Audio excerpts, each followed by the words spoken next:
No vídeo de hoje do canal do Nicola, quero te contar que o Palmeiras precisa vender o jogador possivelmente já em janeiro e há um favorito para ser negociado. Quero falar também sobre Rogério Ceni versus São Paulo. Uma declaração do treinador do Flamengo repercutiu muito mal entre torcedores são paulinos. Tem novidades a respeito de um patrocinador do Tricolor para 2021. Para completar, quero te falar sobre mais um clube interessado em Lucas Veríssimo, zagueiro do Santos. E por último, mas não menos importante, a demissão de Mano Menezes e o caso de racismo contra Gerson e a Portuguesa muito perto do título da Copa Paulista.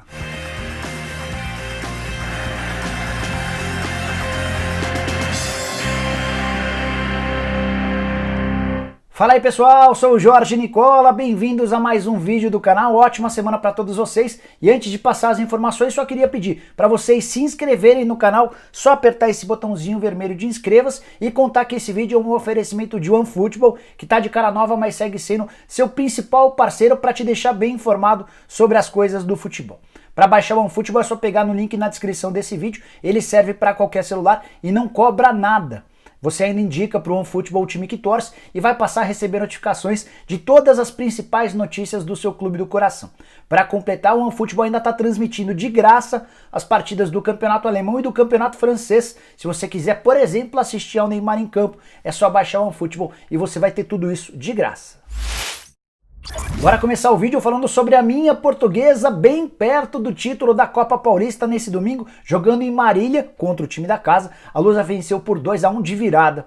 Marília abriu o placar, pouco depois a Portuguesa chegou ao gol do empate, um golaço do Kaique, e no segundo tempo o Adilson Bahia garantiu a virada por 2-1. Como é que funciona a Copa Paulista? Jogos de ida e volta. Na próxima quarta-feira, no Canindé, a partir das 7 da noite, ocorre o segundo jogo e a Portuguesa precisa de no máximo um empate para garantir o título da Copa Paulista. Se for campeã, tem direito a R$250 mil de prêmio e pode escolher entre jogar a Copa do Brasil do ano que vem ou a Série D do Campeonato Brasileiro. Embora não tenha divulgado de forma oficial, a Portuguesa vai optar pela 4ª Divisão Nacional com o sonho de um dia, em breve, estar de volta à elite do futebol brasileiro. Gostei bastante do que vi a respeito da Portuguesa e antes de encerrar só queria trazer uma informação importante. Folha salarial da Lusa, que está bem perto de conquistar um título, é de apenas R$90 mil por mês, a menor folha salarial da história da Lusa. O teto salarial entre os jogadores mais bem pagos, aqueles que ganham mais, faturam na casa de R$15 mil por mês. Bora falar agora sobre o racismo contra Gerson e a demissão de Mano Menezes, dois assuntos que têm a ver tudo em decorrência da partida entre Flamengo e Bahia disputada nesse domingo no Maracanã. Daqui a pouco te falo sobre a vitória do Flamengo por 4-3. Antes, vamos nos ater à demissão do Mano Menezes, anúncio oficial feito pelo próprio Bahia pouco depois da partida. O Mano, através de pessoas próximas, chegou a contar que tinha pedido a demissão antes mesmo de o Bahia comunicar o anúncio da demissão. Mano, que foi contratado em setembro, durou pouco mais de 3 meses. A curiosidade é que o Mano Menezes quase foi treinador do Corinthians. Não fosse pelo Bahia e provavelmente em 1 ou 2 semanas ele seria contratado pelo Timão. 24 jogos, só 8 vitórias, 2 empates e 14 derrotas, aproveitamento de apenas 36% dos pontos. Bahia muito, mas muito ameaçado pelo rebaixamento. E o Mano Menezes, além da falta de resultados, pode ter caído por causa de um ato de racismo ao qual o Ramírez, jogador colombiano que pertence ao Bahia, foi acusado pelo Gerson. A confusão aconteceu da seguinte forma: dentro de campo o Ramírez teria chamado o Gerson de negro, Gerson foi reclamar com o Mano Menezes, técnico do Bahia, e ele falou o seguinte, abre aspas, me chamou de negro, e o Mano Menezes respondeu, agora virou malandragem. Inclusive esse áudio é captado, toda essa conversa que eu estou descrevendo. O Gerson ficou muito bravo com a palavra malandragem. Malandragem? Malandragem não, você me respeita. O Mano Menezes, inclusive, na sequência, lembrou do Daniel Alves. Ah, você quer ser malandro, mas tomou o bico do Daniel Alves. Repercutiu muito mal essa história toda pro Mano Menezes, porque ficou a impressão de que o Mano passou o pano para um jogador dele que cometeu racismo. Inclusive a CBF já se manifestou, afirmando que vai pedir investigações e caso constate-se que o Ramírez cometeu ato de racismo, ele vai ser punido de forma severa. Isso pegou muito mal para o Ramírez e também para o Mano Menezes, então é possível que o treinador do Bahia tenha caído também por causa dessa confusão. Mano Menezes, em péssima fase na carreira, já havia ido mal no Palmeiras, outro trabalho bastante ruim agora no Bahia. Bora dar uma atualizada agora sobre a novela envolvendo Lucas Veríssimo, o zagueiro que afirmou que não joga mais pelo Santos, tá forçando a barra para ser negociado com o Benfica. E a notícia que eu queria contar com exclusividade para vocês é que uma pessoa próxima ao Veríssimo me assegurou nesse domingo que o Porto, rival do Benfica, entrou na parada para tentar a contratação do zagueiro. A proposta é exatamente a mesma do Benfica. 6,5 milhões de euros, pagamentos feitos em 3 vezes, uma à vista, outra em 2021 e a terceira parte em 2022. Antes de gravar o vídeo, perguntei para o presidente Orlando Rolo do Santos se essa proposta já chegou ao clube e ele assegura que não, que hoje o Santos tem a proposta do Benfica e também do Al Nassr, que está disposto a pagar 6,5 milhões de dólares, mas tudo à vista. O Santos gostaria de negociar o Veríssimo com o Al Nassr e o Veríssimo já deixou bem claro que não vai jogar no mundo árabe, quer jogar no Benfica.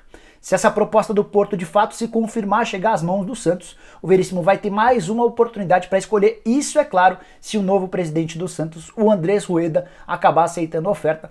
Ele, no primeiro momento, quando perguntado sobre o assunto, considerou o valor de 6,5 milhões de euros, pago em 3 prestações, ou seja, em 3 anos, algo não agradável. Certamente essa novela ainda vai render bons capítulos e eu vou te atualizando por aqui. Bora contar uma novidade boa para o torcedor são paulino. O Banco Inter, principal patrocinador do São Paulo desde 2017, ficará por mais 2 meses. O contrato terminaria em 31 de dezembro. Na live desse domingo aqui no canal do Nicola, alguém me perguntou sobre a possibilidade de prorrogação, se o São Paulo já tinha um outro patrocínio em vista. Conversei com o Júlio Casares e o novo presidente do São Paulo disse que faltam pequenos detalhes para que o contrato de patrocínio master entre São Paulo e Banco Inter seja prorrogado até o fim do mês de fevereiro. É a forma que o Banco Inter encontrou de seguir na camisa do tricolor às vésperas e com a expectativa de conquista de títulos do Campeonato Brasileiro e também da Copa do Brasil. Se o contrato não fosse renovado a partir de 1º de janeiro, o São Paulo correria o risco de ser campeão brasileiro ou da Copa do Brasil sem um patrocínio master e o pior, sem R$1 milhão por mês a que tem direito. Estamos falando de 2 meses, R$2 milhões em conta. Dinheiro vai ser super importante para o São Paulo na próxima temporada. Para o Banco Inter também é bacana a exposição e o São Paulo ganha um pouquinho mais de fôlego, algumas semanas, para tentar um novo patrocínio ou então para tentar a renovação do contrato com o Banco Inter, que é o mais antigo parceiro do São Paulo. Também queria contar que o Luciano, uma das dúvidas que foram feitas durante a live, pode jogar na próxima quarta-feira. Atacante que sentiu contusão, desfalcou o São Paulo na última partida bem importante, e na próxima quarta-feira tem confronto de ida das semifinais da Copa do Brasil. Uma pessoa da comissão técnica do Tricolor me contou, depois da live, que o Luciano tem chances de entrar em campo. A pessoa não quis garantir que ele vai jogar, mas disse que a recuperação foi boa nos últimos dias. A primeira previsão é de que ele só voltasse na partida da volta contra o Grêmio, ou seja, no dia 30 de dezembro, mas, diante da recuperação, existe a possibilidade de o Luciano ser utilizado contra o Grêmio na próxima terça-feira. Bora falar agora sobre a primeira grande irritação do torcedor são paulino em relação a Rogério Ceni, técnico do Flamengo. Era natural que isso em algum momento acontecesse, não aconteceu recentemente, porque toda vez que o Rogério enfrentou o São Paulo como treinador, acabou sendo derrotado. Foi assim, por exemplo, na Copa do Brasil, com o Fortaleza e com o Flamengo. Pois bem, o Flamengo venceu o Bahia por 4-3 na noite desse domingo no Maracanã. Vitória de virada, um jogo muito maluco e extremamente interessante. Os gols do Flamengo foram marcados por Bruno Henrique, Isla, Pedro e Vitinho. O gol do Vitinho aos 44 da etapa final. Já os gols do Bahia, do Ramírez e do Gilberto 2 vezes. O Flamengo abriu 2-0, o Bahia virou para 3-2. O Flamengo fez o 3-3 e o 4-3. Depois do jogo, houve muita reclamação de todo mundo do Flamengo, especialmente por causa da expulsão do Gabigol. O atacante do Flamengo foi expulso aos 9 minutos do primeiro tempo pelo árbitro Flávio Rodrigues de Souza, que usou a súmula para explicar que foi xingado. Até separei o trecho da súmula que diz, abre aspas, expulsei o Gabigol por dirigir-se a mim de maneira ofensiva e ostensiva após a disputa de uma jogada, dizendo as seguintes palavras, abre aspas, vai tomar no... fecha aspas. Após a expulsão, o jogador retardou a sua saída de campo do jogo. Fecha aspas. Pois bem, houve muita contestação de todo mundo que você possa imaginar do Flamengo, especialmente porque o árbitro estava longe do Gabigol e talvez fosse muito difícil ouvir. O xingamento é bem verdade que não tem torcida, então qualquer palavrão pode ser mais facilmente escutado. O presidente Rodolfo Landim foi um daqueles que reclamaram e o Rogério Ceni também ficou bastante bravo. Na entrevista coletiva após jogo ele disse o seguinte, abre aspas, trazer um árbitro de São Paulo para apitar, sendo que seu principal concorrente é uma equipe paulista, Pra que expor um árbitro? Não daria para ter um melhor bom senso? Fecha aspas. Rogério Ceni lembrou que o grande adversário do Flamengo hoje na briga pelo título do Campeonato Nacional é o São Paulo. Diferença de 5 pontos a favor do tricolor. São Paulo tem 53 pontos, o Flamengo tem 48, o rubro-negro tem um jogo a menos. Se vencer o Grêmio nessa partida a menos, pode diminuir a diferença para apenas 2 pontos. E o Rogério não gostou do fato de ter tido um árbitro paulista apitando um jogo do Flamengo com o São Paulo na disputa.